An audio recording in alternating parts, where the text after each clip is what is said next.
विनोद की म्यूजिक आपका हार्दिक स्वागत करता है। मजाक करते हैं तो गुस्सा में झन के थोड़ा नहीं को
हरि करे हम मजाक गुस्सा झन होवे माया रे करे हम मजाक गुस्सा झन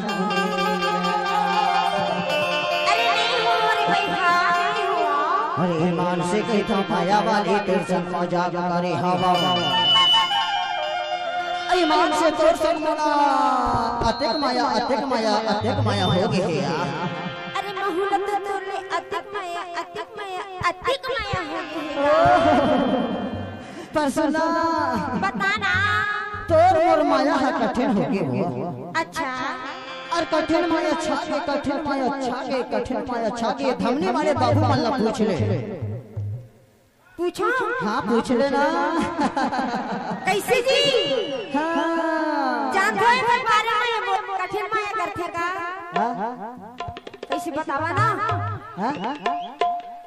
शायद बोर है मतलब मैं पूछूं पूछना था कैसे साड़ू ए साड़ू पीछे वाले कैसे आवाज आते ये